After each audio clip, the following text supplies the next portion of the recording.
Alhamdulillahi Rabbil Alamin. Wa bihi nasta'inu ala umuri dunya waddin. Wassalatu wassalamu ala ashrafil anbiya'i wal mursalin. Wa ala alihi wa sahbihi ajma'in. Amma ba'du. Ashhadu an la ilaha illallah wahdahu la syarika lah wa ashhadu anna Muhammadan abduhu wa rasuluhu la nabiyya ba'dah.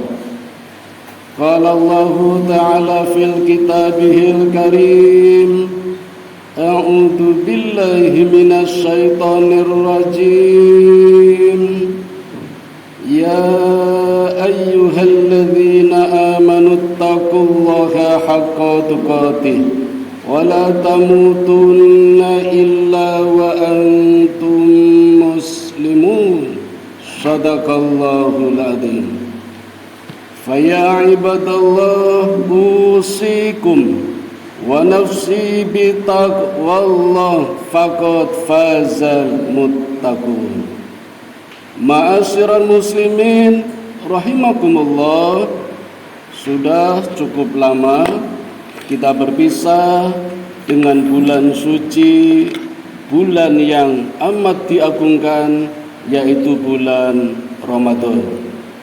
Namun demikian kita tetap berharap mudah-mudahan Allah Subhanahu wa ta'ala masih menyirami hati kita dengan amalan-amalan bulan Ramadan kemarin hingga bertemu bulan Ramadan tahun depan.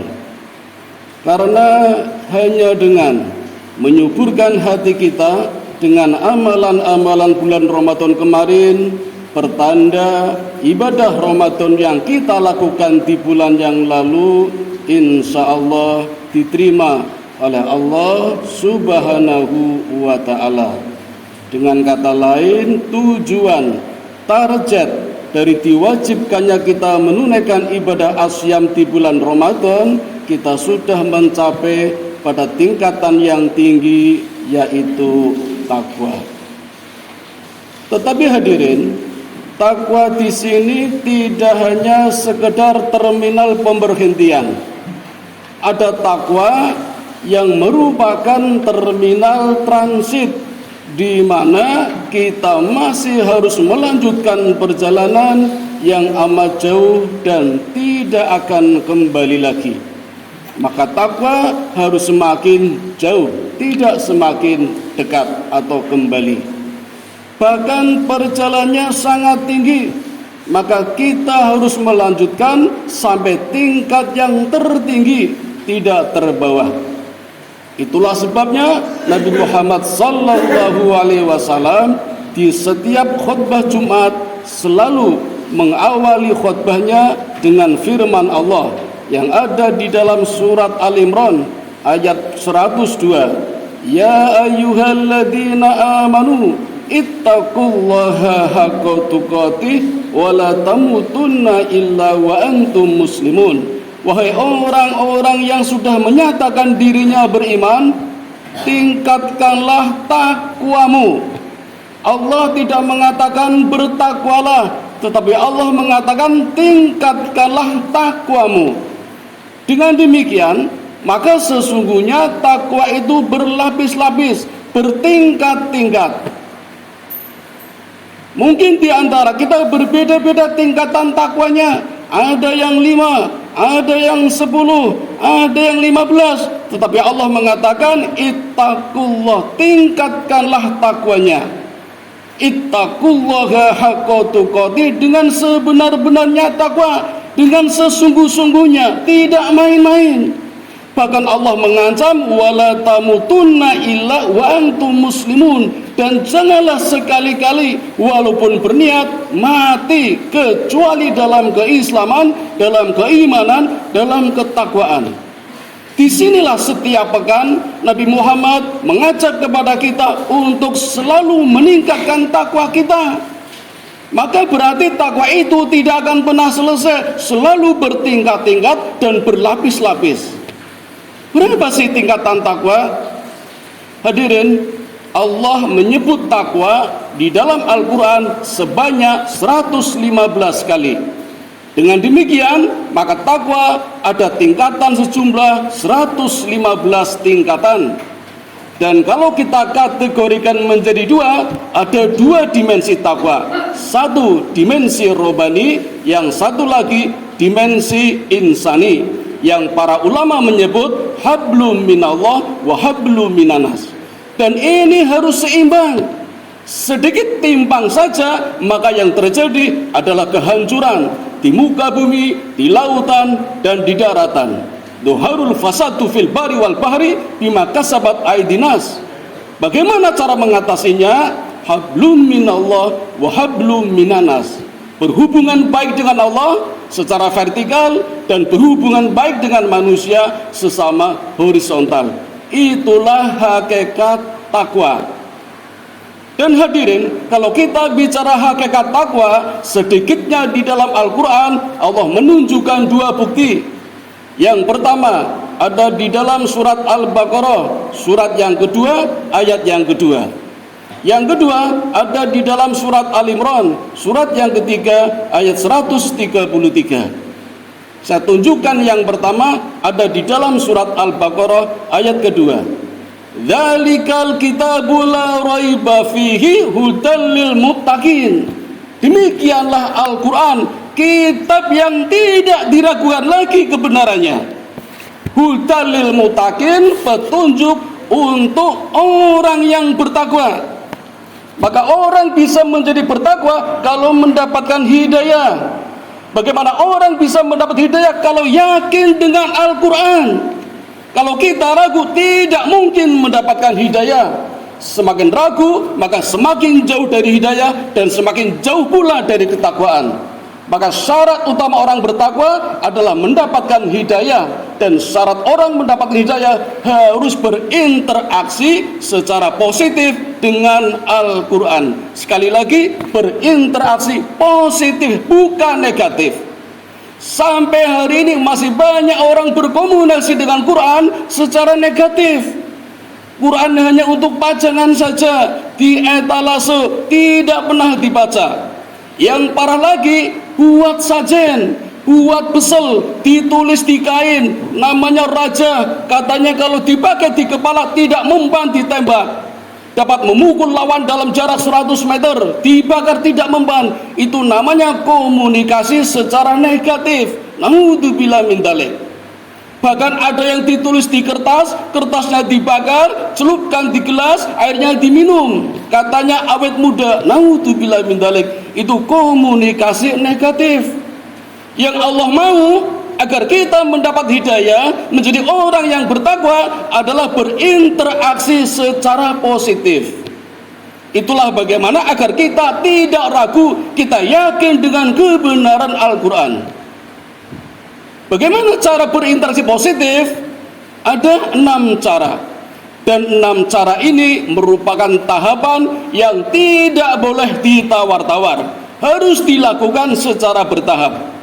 Kalau di bulan Ramadan kemarin mungkin kita baru tahapan pertama, maka bertekadlah Ramadan tahun depan kita naik pada tahapan yang kedua. Kalau di bulan Ramadan kemarin kita baru tahap yang kedua, maka berniatlah bulan Ramadan tahun depan naik ke tahapan yang kedua, dan seterusnya sampai tahapan yang ke-6. Dan itu paling lambat.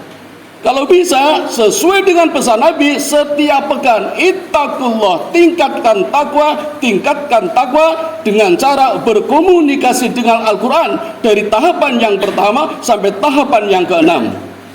Kalau di dalam model pembelajaran ada C1, C2 sampai C6. Apa tahapan yang pertama? Tahapan yang pertama adalah tartil. Warattilil Qur'ana tartila.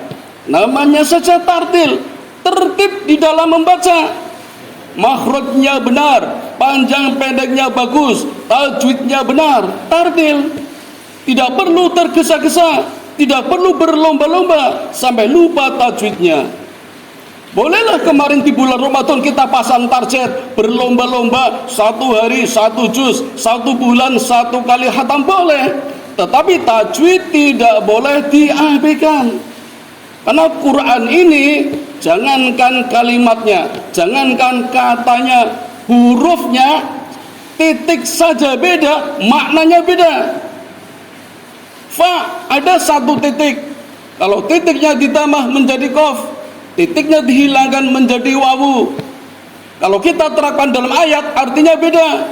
Wal asri, demi masa, demi waktu. Kalau kita rubah satu titik, fal asri, maka waktu itu adalah beda artinya. Apalagi pakai qaf, qul asri, berkatalah waktu asar, beda lagi. Maka salah titik saja salah, salah harokat juga salah. Lah bagaimana dengan orang yang masih membacanya belum lancar? Selama niatnya masih belajar, Allah memberikan 2 pahala. 1 pahala karena membacanya, yang kedua pahala karena semangat berjuangnya.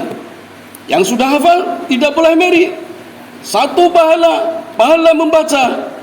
Nah, pahala semangatnya dulu kan sudah ketika masih belajar menjadi investasi pahala. Ini tartil.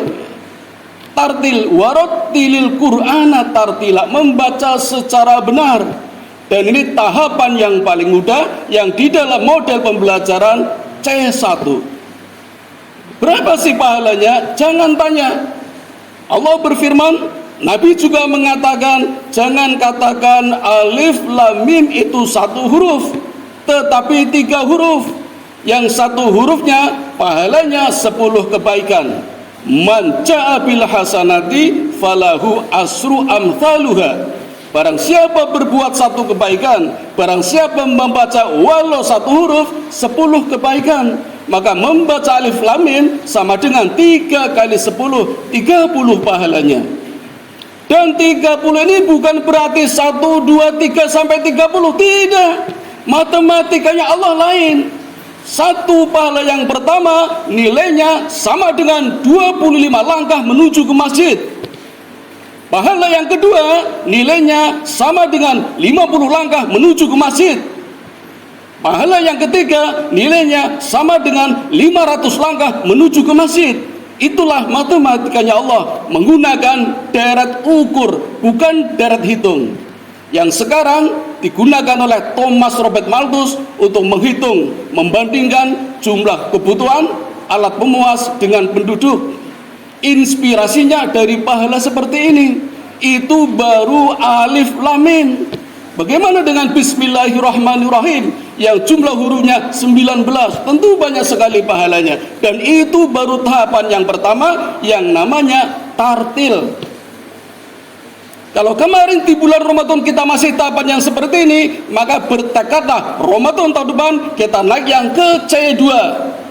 Apa itu C2? Tadarus. Tadarus tapi yang tartil khos. Dan ini lebih sulit karena ada tahapan di mana kita menggunakan ilmu yang namanya seni baca Quran. Tentu pahalanya lebih besar. Allah indah, innallaha jamil wa innallaha yuhibbul jamil. Allah suka keindahan. Maka kalau kita sudah lancar membaca Quran, tidak ada salahnya kita tingkatkan dengan menggunakan seni baca Quran, menggunakan rumus. Ada 8 rumus: bayati, soba, hijaz, nahawan, syikah, ros, romul, jiharkah, dengan 4 tingkatan tangga nada: koror, jawab, nawa, jawabul jawab. Karena sulit, kadang orang memilih tahapan yang pertama yang menggunakan salah satu dari 8 rumus tadi dengan tingkatan nada cukup naik turun atau naik datar atau datar turun. Tapi kalau kita bisa masuk tahapan yang kedua, tentu kontra prestasi yang Allah berikan lebih besar. Ini tahapan yang kedua. Tahapan yang ketiga, tadarus. Jadi yang pertama tadi C1 tartil am, C2 tartil khos, yang ketiga tadarus. Tadarus, membaca artinya. Kalau yang pertama tadi tidak tahu artinya, tidak apa-apa. Dan itu memang ayat yang pertama kali Allah turunkan kepada Nabi Muhammad. Jibril mengatakan, Iqra, bacalah. Apa kata Nabi? Ya Jibril, ma'ana biqori, saya tidak bisa membaca. Kata Jibril, bacalah, pokoknya membaca, tidak paham tidak apa-apa. Itu Iqra. Iqra bismi rabbikal ladzi khalaq, khalaqal insana min 'alaq. Iqra, ketemu Iqra lagi. Tulisannya sama, jumlah hurufnya sama, tetapi maknanya berbeda. Iqra yang berikutnya ini adalah Iqra yang C3. Tadarus, membaca artinya. Kalau tadi Nabi Muhammad mengatakan saya tidak bisa membaca, maka kata Jibril, ya Muhammad, bacalah alam semesta, bacalah matahari, bacalah bulan, bacalah IPA, bacalah IPS. Dan sekarang kita sudah dibantu dengan terjemahan Quran, bacalah artinya. Karena dengan membaca artinya kita bisa paham, dengan memahami artinya kita bisa mendapatkan hidayah. Bukankah kita sehari mohon kepada Allah minta hidayah 17 kali? Sehari kita sholat 17 rakaat. Di setiap rakaat kita membaca Fatihah. Di ayat ke-6 kita membaca ihdinas siratal mustaqim. Ya Allah, berikanlah kami hidayah. Dan Allah sudah memberikan hidayah, cuma kadang kita tidak paham. Kenapa tidak paham? Karena tidak tahu artinya. Apa sih hidayahnya? Hidayahnya Allah berikan lewat imam ketika membaca surat setelah surat Fatihah. Itu hidayahnya. Maka harus tahu artinya. Kalau tidak tahu artinya, kita tidak akan paham dan tidak akan dapat menggapai namanya hidayah. Maka harus tadarus membaca artinya. Itu tahapan yang ketiga atau C3. Kalau bulan Ramadan kemarin kita sudah bisa membaca artinya, maka bertekadlah Ramadan tahun depan harus meningkat pada tahapan yang keempat, yaitu tilawah. Ayatnya ayat 45 surat ke-29 surat Al-Ankabut. Utsluma uhiya ilaika minal kitabi wa aqimis shalah inna sholata tanha anil fahsyai wal munkar. Saya ambil depannya saja, utsluma itu dari kata tilawah. Dalam model pembelajaran tilawah C4 yang di dalamnya berisi 3 aktivitas: membaca artinya, mempelajari, mengamalkan. Mengamalkan apa? Mengamalkan apa yang dipelajari. Bagaimana caranya? Berpikir. Maka masuklah pada tahapan C yang kelima, tafakur. Ayatnya surat Al-Imran, surat yang ketiga, ayat 190 191. Inna fi khalqis samawati wal ard wa ikhtilafil lail wan nahari la ayatil liulil albab. Sesungguhnya dalam penciptaan langit dan bumi ada tanda-tanda bagi orang yang berakal. Siapa orang yang berakal? Orang yang berpikir. Kapan mereka berpikir? Alladzina yadhkurunallaha qiyaman wa qu'udan wa 'ala junubihim wa yatafakkaruna fi khalqis samawati wal ard.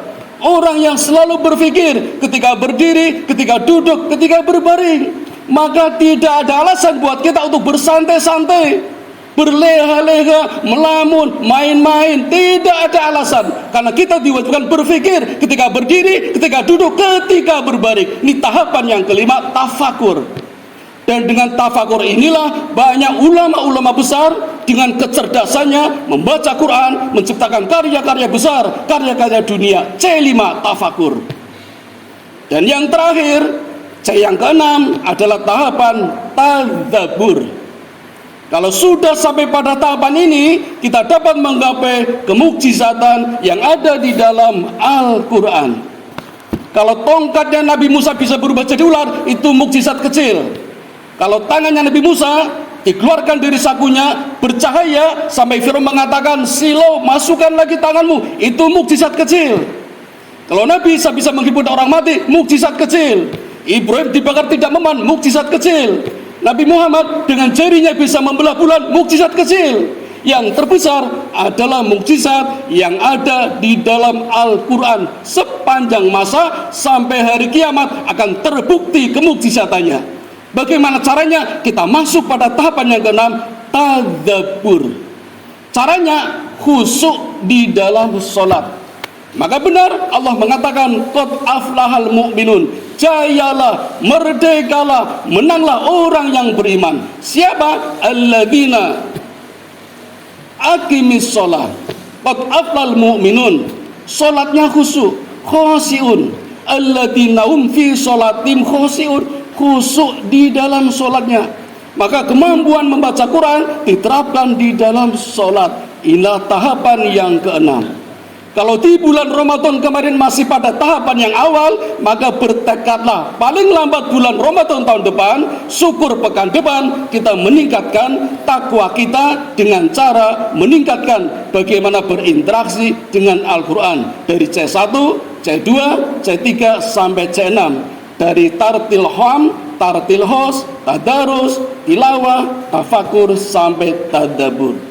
Demikian hadirin yang dapat kami sampaikan, mudah-mudahan ada manfaatnya. Wa qur rabbirfir warham wa anta khairur rahimin.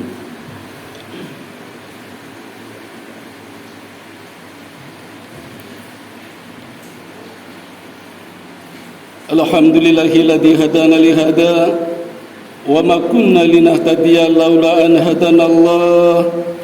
Asyhadu an la ilaha illallah wahdahu la syarika lah wa asyhadu anna Muhammadan abduhu wa rasuluhu la nabiyya ba'da. Allahumma shalli ala sayyidina Muhammad wa ala ali sayyidina Muhammad. Jamaah yang dirahmati Allah, saat ini banyak adik-adik kita, anak-anak kecil kita yang aktif di TPA, usia 5 tahun, 10 tahun, 15 tahun, pandai, lancar, fasih, membaca Quran. Banyak yang bisa membawakan dengan lagu, banyak juga yang hafal 5 juz, 10 juz, 30 juz. Bagaimana dengan kita yang sudah berusia 40 tahun, 50 tahun, 60 tahun? Andai saja sama, berarti kita kalah. Harusnya sebagai kakaknya, sebagai orang yang lebih tua, sebagai orang tua harus lebih pandai daripada anak-anak kecil, karena kita akan memberikan pelajaran kepada anak-anak kita. Maka tidak ada kata terlambat untuk belajar meningkatkan prestasi di dalam membaca Al-Quran. Dan gunakan masjid ini untuk center of activity di dalam belajar Quran. Kalau tadi ada 6 tahapan, maka kita bisa menjadi 6 hari. Senin tartim am, Selasa tartil khos, Rabu tadarus, Kamis tilawah, Jumat tafakur, Sabtu tadabbur. Jangan khawatir masjid ini kehabisan dana. Justru tidak perlu dibanggakan kalau ada masjid yang infaknya saldonya ratusan juta. Itu artinya masjidnya tidak laku. Masjid yang bagus adalah masjid yang saldo infaknya 0. Harus 0, karena punya umat. Umat infak ingin segera dapat pahala. Kalau ditunda-tunda, pahalanya tertunda. Maka habiskan infaknya. Insya Allah Jumat ada lagi, subuh ada lagi. Bahkan setiap saat orang mampir sholat sini pasti infak. Mampir toilet saja 2.000. Kenapa masih 2.000? Bisa 5.000, bisa 10. Insya Allah infak tidak akan habis, selalu bertambah. Demikian yang dapat kami sampaikan. Mari kita berdoa bersama-sama. Mudah-mudahan masjid ini dapat memberikan barokah kepada kita dan menjadikan takwa kita ini semakin meningkat. Amin ya rabbal alamin. A'udzu billahi minasyaitonir rajim. Bismillahirrahmanirrahim. Innallaha wa malaikatahu yusholluna 'alan nabi. Ya ayyuhalladzina amanu shallu 'alaihi wa sallimu taslima. Allahumma salli ala Muhammad wa ala ali Muhammad kama shallaita ala Ibrahim wa ala ali Ibrahim wa barik ala Muhammad wa ala ali Muhammad kama barakta ala Ibrahim wa ala ali Ibrahim innaka Hamidum Majid. Allahumma ighfir lil muslimina wal muslimat wal mu'minina wal mu'minat al ahya'i minhum wal amwat innaka sami'un qaribun mujibu da'wat wa qadiyal hajat wa qati'us syahwat. Allahumma inni as'aluka ilman nafi'a wa rizqan thayyiba wa amalan mutaqabbala. Allahumma inni as'aluka al-huda wa tuqa wal afafa wal ghina. Allahumma ja'alni syakura waj'alni sabura waj'alni fi ainin sahira وفي أعين الناس كبيرا ربنا ظلمنا أنفسنا وإن لم تغفر لنا وترحمنا لنكونن من الخاسرين ربنا آتنا في الدنيا حسنة وفي الآخرة حسنة وقنا عذاب النار وصلى الله على سيدنا محمد وعلى آله وصحبه أجمعين سبحان ربك رب العزة عما يصفون والسلام على المرسلين والحمد لله رب العالمين ولذكر الله أكبر أقم الصلاة